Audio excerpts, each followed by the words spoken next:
Assalamualaikum warahmatullahi wabarakatuh. Alhamdulillah wa syukrillah. Wala haula wala quwata illa billahil aliyul azim. Saya Ilham Yahyu, DPC Peradi Kota Mataram NTB, sebagai salah seorang peserta diklat SPPA Angkatan 78 yang diberi kepercayaan menjadi ketua kelas SPPA 78. Saat ini saya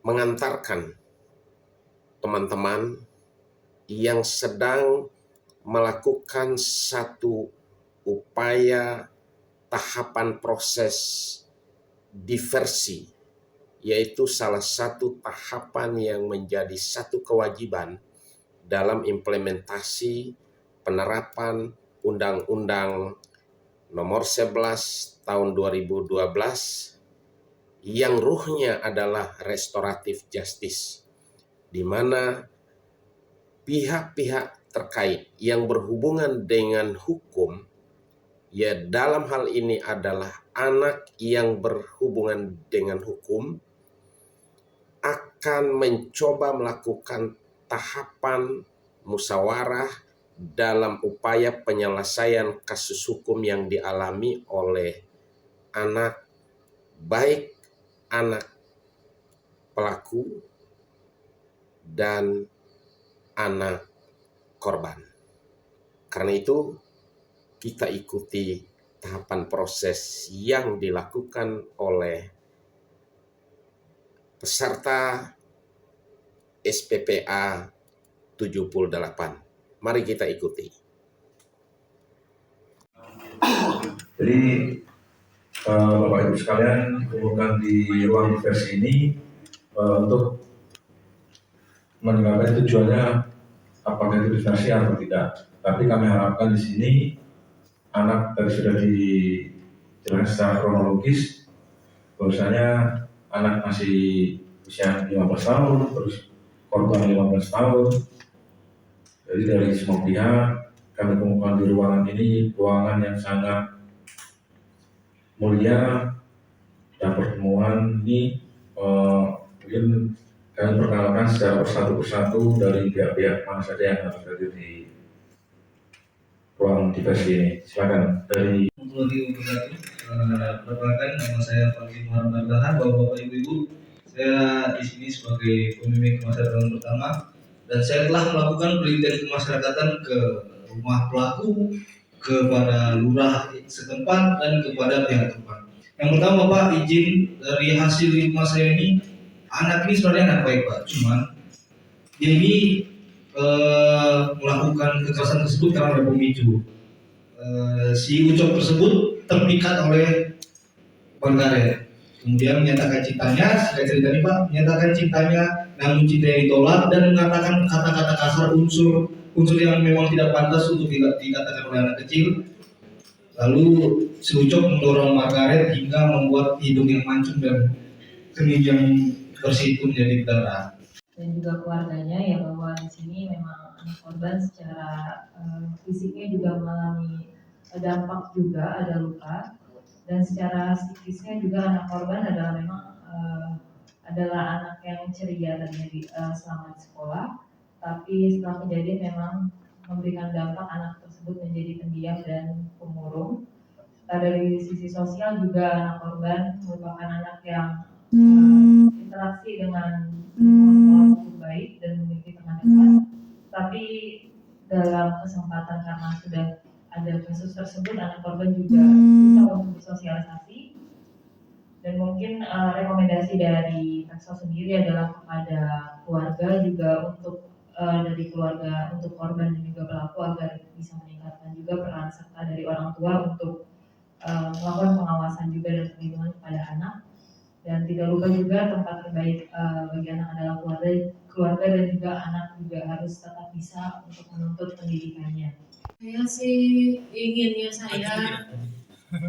karena saya sudah luka kan Pak, saya ingin sebenarnya kembali, ini ada bekasnya Pak. Berapa juta? Kemarin berapa ya? Berarti ada lagi kita sudah kemarin ke Thailand.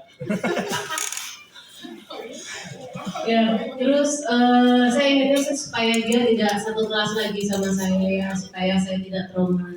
Ya. Oke. Terus lagi dari pendapat dari orang tua gimana? 1 menit. Nih, batas waktu. Singkat, padat, jelas. Terima kasih Pak Presiden. Sebelumnya saya sampaikan tadi memang ada Bapak Kapas itu menelpon saya, dia mau hadir rumah saya, tapi dia salah alamat. Dia datang ke rumah saya yang satu lagi Pak, yang di Jakarta Selatan. Jadi mau tidak mau, suka tidak suka, saya harus hadir hari ini. Mengingatkan saya orang tua yang sangat bertanggung jawab. Anak saya bisa secantik ini karena saya urus dengan baik. Akibat perbuatan itu, anak saya ini ada sedikit, tapi syukur saya sudah bawa ke Thailand Pak, katanya bisa di oplas sedikit lah, bagi biaya agak mahal. Jadi kita kembali saja ke akibat perbuatan Pak. Secara untuk memaafkan mungkin secara sama manusia kita akan memaafkan Pak. Namun ada hal-hal yang menurut kami itu yang secara manusiawi harus kami sampaikan. Selain kerugian material, anak saya ini kan dia sekarang agak pendiam. Biasanya dia main piano tuh Pak, bagus lagu-lagu yang mainkan. Ini main 1 jari dia sekarang. Jadi secara psikologi mungkin anak saya ini agak tertekan. Kalau untuk dihitung terkait material, anak saya kemarin dirawat di Suwam 3 hari Pak. 1 harinya kalau ada akumulatif per malamnya 5 juta Pak. Jadi kalau 3 hari 15 juta, belum tetek yang lain Pak. Kalau dihitung sekitar 25 juta yang kita alami.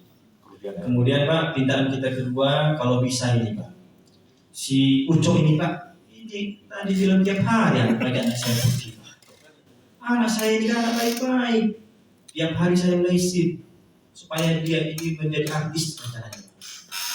Kalau saya lihat kawan-kawan baik sama saya. Oke, permintaan Bapak apa? Satu lagi Pak, Ucok ini kalau bisa dipindahkan dari sekolah Pak, supaya tidak ketemu anak saya. Sama anak Margaret Pak, kalau bisa Pak, anak ini dua-duanya jangan dipindah sekolah Pak. Kalau bisa didamaikan aja Pak, biar mereka berteman seperti biasa lagi Pak. Itu dari pihak sekolah Pak. Terima kasih. Oke, terima kasih. Pertanyaan dari pihak sekolah seperti itu. Pada saat itu emang saya nggak niat. Bukan dulu. Ya, Sabar. ya. Saat itu emang saya nggak niat kok buat dorong si Margaret. Cuma ada kata-kata yang buat saya itu tersinggung. Malu saya itu juga keturunan. Ini nak keluarga saya Om. Tapi sudah ngakuin saya minta maaf, saya salah saya Om. Saya mohon dan keluarga saya dari sekolah. Itu saya minta Ibu, jangan pindahin saya Bu. Untuk uang jajan saya nggak ada Bu. Saya udah ngakuin semuanya itu hilang. Saat saya apapun yang diminta asal jangan keluarga saya dari sekolah. Itu aja permintaan saya. Terima kasih atas pertanyaan. Tua tunggal Ucok, kebetulan saya single parent dan saya ini merupakan tukang sayur. Mungkin saya kurang maksimal untuk mendidik Ucok. Tapi Ucok ini sebenarnya anak yang baik loh Pak. Dia ini tidak pernah namanya membantah. Dia selalu bantu saya jual sayur loh Pak. Baik banget. Saya mohon anak saya dimaafkan dan kalau bisa jangan dipindahkan dari sekolah mengingat biaya dan segala macam. Dan untuk kerugian ganti rugi itu Pak, kalau bisa dikurangi Pak ya. Kami tidak punya uang 25 juta itu Pak. Mungkin bisa lah 200.000 Pak. Ya itu insya Allah bisa kami penuhi Pak. Terima kasih. Mohon maaf ya Pak ya, kurang mampu gitu ya, jauh dari keluarga kita ya.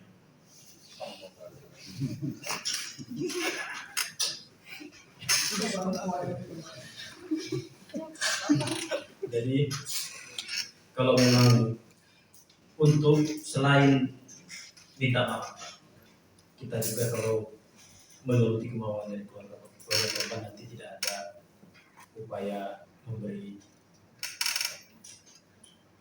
ini Pak, maksudnya efek jerah.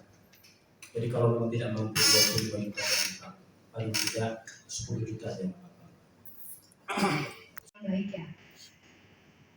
Kebetulan juga dia dari keluarga yang tidak mampu, ibunya single parent, jadi kalau dari saya itu besar harapan kami agar anak Ucok ini bisa dilakukan upaya dikasih saja gitu Pak, berdamai. Tapi kan Bapak pejabat, apa nanti jadinya kalau misalkan jadi contoh yang tidak baik gitu Pak. Seolah-olah nanti Bapak itu seperti menggunakan kekuatannya gitu. Tolong. Kewajiban saya rukun tetangga, Pak. Saya memimpin keluarga saya, Pak. Ini dua-duanya anak baik, Pak. Masih sekolah. Mau jadi polisi, mau jadi artis. Kita dukung lah, Pak, anak ini, Pak. Memang kalau dari pendapat saya, ya mudah-mudahan Bapak berbaik hati lah, Pak, menamaikan. Kalau memang Bapak minta begitu, gini saja, Pak. Ini ibu ini tidak mampu, saya bisa lah bantu barang 1 juta dari saya lah, Pak, dari ketua RT ini, Pak. Dan seperti yang disampaikan tadi, mungkin saya bisa untuk membantu mungkin sebesar 1 juta aja. 1 juta ya.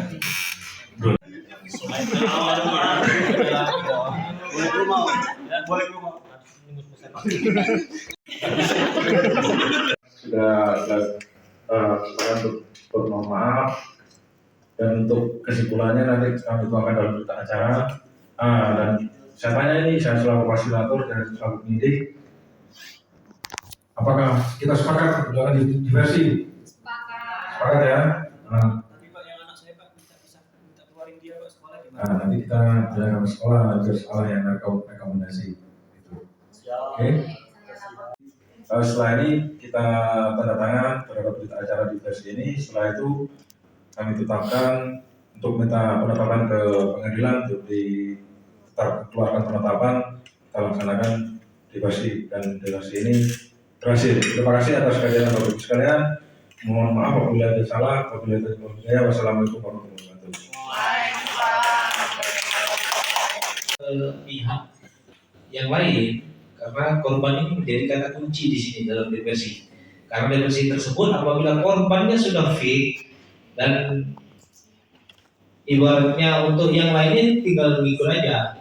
Akan tetapi untuk macam eksos, bapas itu akan harus masuk ke dalam si korban.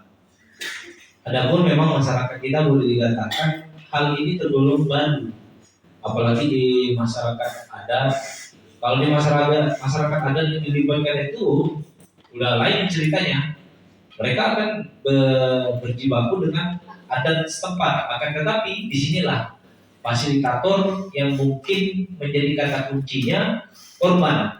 Apabila korban setuju, korban deal dengan si pelaku, masuklah dia. Kata kuncinya di sana. Mungkin dalam beberapa perkara yang sifatnya biasa membuat kita miss di pendidikan itu, kadang-kadang tidak tergripnya korban.